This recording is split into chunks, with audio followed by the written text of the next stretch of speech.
Pemirsa, Dinas Kependidikan DKI Jakarta akan menambah kuota peserta didik di tengah pandemi corona. Sementara di Situbondo, Jawa Timur, guru mendatangi rumah calon siswa karena tidak memiliki ponsel untuk mengikuti pendaftaran secara daring.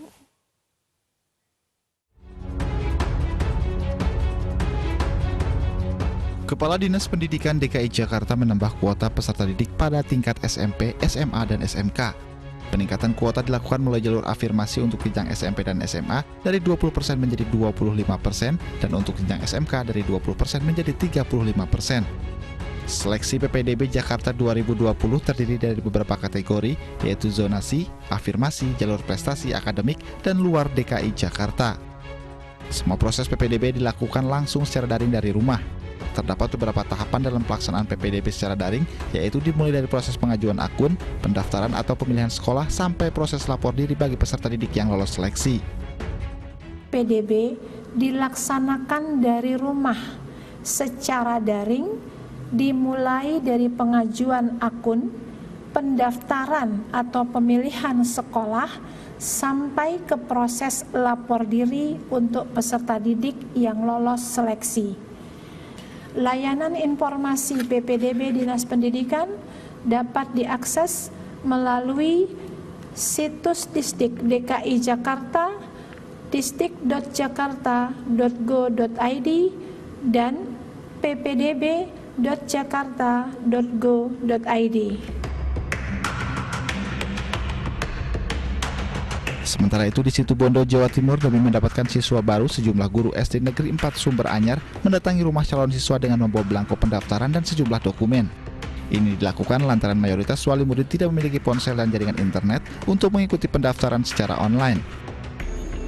Karena masa pandemi COVID-19 ini, kita mempermudah calon siswa baru SDN 4 Sumber Anyar yang ingin mendaftarkan nggak usah ke sekolah, cukup gurunya datang ke rumah-rumah. Agar proses pendaftaran ini mempermudah orang tua murid, jadi orang tua cukup di rumah saja. Langkah ini pun disambut positif orang tua calon siswa. Ya, sangat mudah. Kami bersyukur didatangi guru SDN 4 Sumber Anyar. Kita tidak perlu ke sekolah, apalagi harus antri-antri. Jadi kami tetap aman di rumah bersama anak-anak. Meski jumlah pendaftar belum signifikan seperti tahun sebelumnya, pihak sekolah berharap minat orang tua untuk mendaftarkan siswanya tetap tinggi di sekolahan ini. Tim Liputan iNews melaporkan.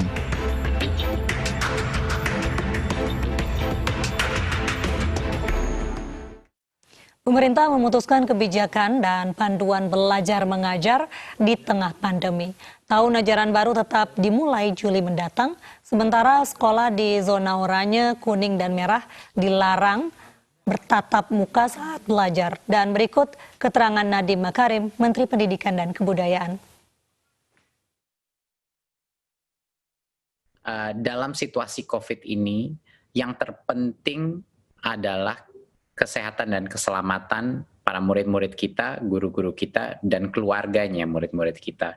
Dan prinsip dasar itulah yang kita gunakan. Makanya dalam paparan ini akan terlihat bahwa relaksasi dalam pembukaan sekolah ini dilakukan dengan cara yang paling konservatif yang bisa kita lakukan. Artinya ini merupakan cara terpelan untuk membuka sekolah sehingga keamanan itu diprioritaskan. Berikut bisa masuk paparan. Ya, prinsip utama di masa pandemi adalah kesehatan dan keselamatan, itu nomor satu. Memang banyak yang dikorbankan dengan adanya sekolah ini belajar dari rumah, banyak yang mungkin tidak kualitas pembelajaran ada yang dikorbankan, dan juga kualitas daripada semua pembelajaran daring pun tidak semuanya sama dan banyak sekali yang mengalami kesulitan. Tetapi di masa pandemi ini, di mana kita masih dalam krisis COVID-19, Kemendikbud mengambil sikap bahwa kesehatan dan keselamatan adalah yang utama. Dan itu akan terlihat dengan strategi kita ke depannya. Berikut. Ya, sekarang kita masuk kepada pendidikan anak usia dini, dasar, dan menengah. Rencana ke depannya. Seperti yang saya telah informasikan sebelumnya, tahun ajaran 2020 dan 2021 itu tidak berubah jadwalnya, tetap saja pada bulan Juli 2020. Ya, tapi jadwal itu tidak berdampak kepada metode apa pembelajaran yang ada, maupun daring ataupun tatap muka. Jadinya kami tidak mengubah kalender pembelajaran. Dan pemirsa, berikut sejumlah panduan penyelenggaraan pembelajaran pada tahun ajaran baru di masa pandemi corona yang dikeluarkan Kementerian Pendidikan dan Kebudayaan. Kementerian Pendidikan dan Kebudayaan memutuskan hanya zona hijau saja yang boleh mengadakan pembelajaran tatap muka. Sementara untuk zona kuning, oranye, dan merah tetap belajar dari rumah. Data hingga Juni 2020, hanya 6% pelajar Indonesia yang akan belajar di sekolah tersebar di 85 kabupaten kota. Sementara masih ada 94% pelajar Indonesia berada di zona kuning, oranye, dan merah tetap belajar di rumah yang tersebar di 429 kabupaten kota.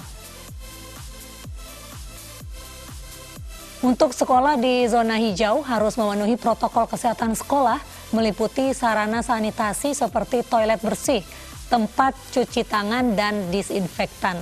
Lalu mempunyai akses fasilitas kesehatan seperti klinik dan rumah sakit.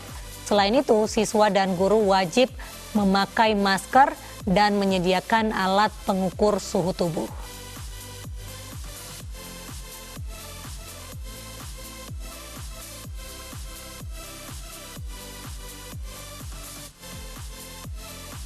Jadwal masuk sekolah dibagi menjadi 2 masa. Untuk masa transisi, pendidikan tingkat menengah memulai kegiatan belajar pada Juli 2020, sedangkan sekolah dasar hingga SLB mulai pada September 2020 dan PAUD pada November 2020. Sementara di masa new normal, pendidikan tingkat menengah memulai kegiatan belajar pada September 2020, sedangkan sekolah dasar hingga SLB mulai November 2020 dan PAUD Januari 2021.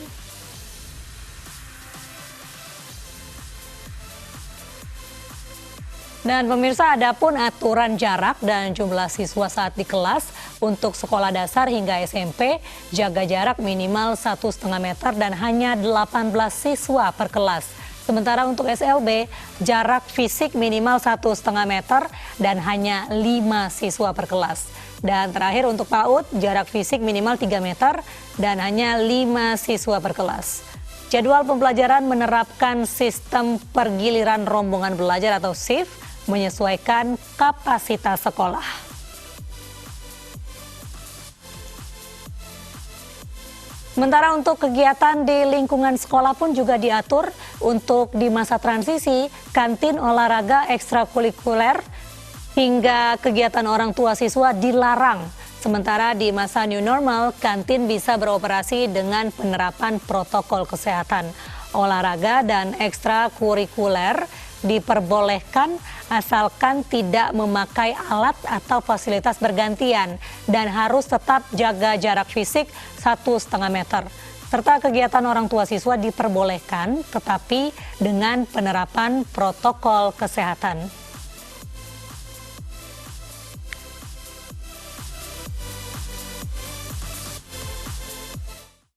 Pemirsa, meski tahun ajaran baru belum dimulai, sebuah sekolah di Tuban, Jawa Timur menyambut siswanya dengan adaptasi kebiasaan baru. Selain menerapkan protokol kesehatan, siswa juga diajarkan membuat sendiri cairan pembersih tangan.